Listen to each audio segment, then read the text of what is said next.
Maayong nga hapon sa inyong nga tanan. Ako si Efren Dubleo, magulang nito Jim. Una sa tanan, nagpasalamat ako sa inyong nga pagtambong kag pag-ugyon sa amon kalisod. Kabay nga ubayan kamo kag balusan kamo sa mahal nga Dios sa inyong nga kaalwan. Nagapangayo ako sang pasaylo sa inyo ay hindi ako makaupod sa sini nga hapon bangod sang pagkaabtik sang hitabo. Nabaton ko ang mensahe halin sa akon mga utod na nagtaliwan si to Jim sa mga alas 3 sang kaagahon sang July 7, 2019, Domingo, Western Time. Sa akon pagkahibalo kag pagkabati, part of me died that day too. To me, he was not only a brother, he was also my childhood friend.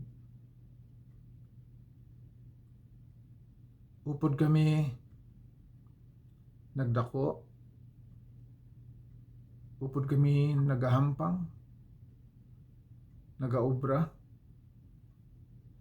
upod kami paligo sa suba, pangahoy, bantay sa amon mga manghod,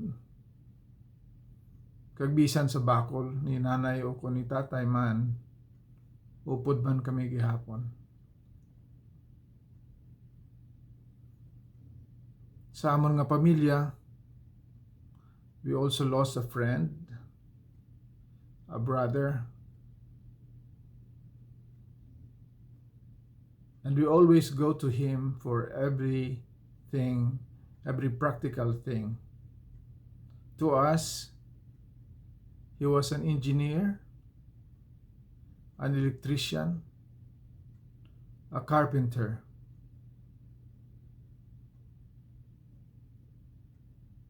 He is also a beloved uncle. He also loved his nephews and nieces.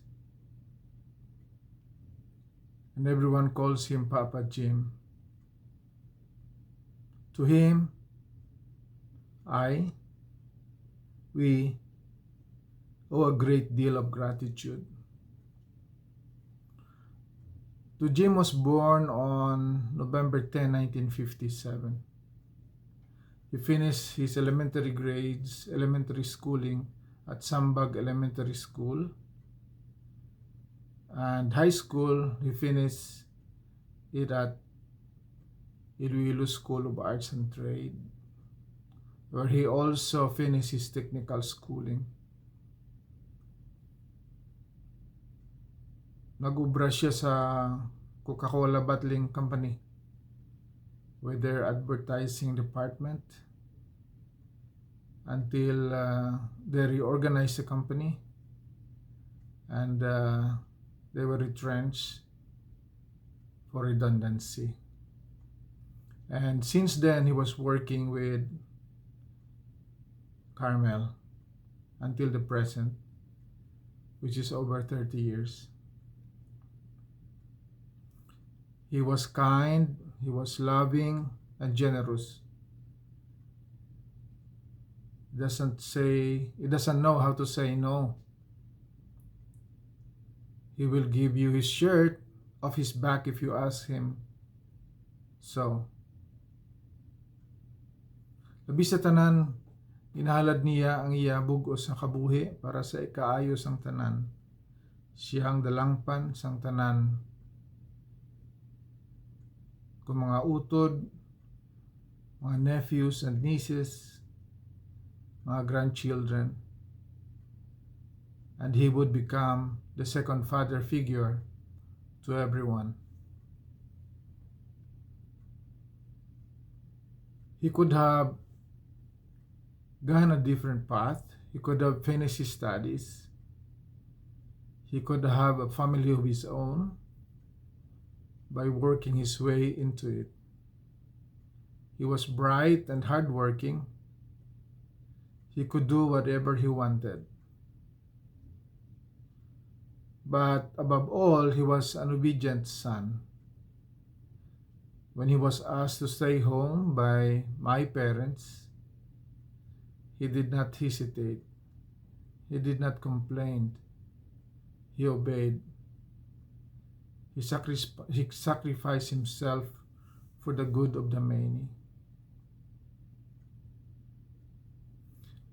The Gospel of Mark 10:45 says, "For even the Son of Man came not to be served, but to give his life as a ransom for many."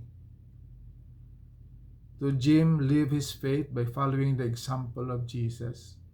He served unselfishly, totally, with all his talent, treasure, and time. He loved his family. We could not thank him enough, neither could we repay his kindness and generosity. But we know who will.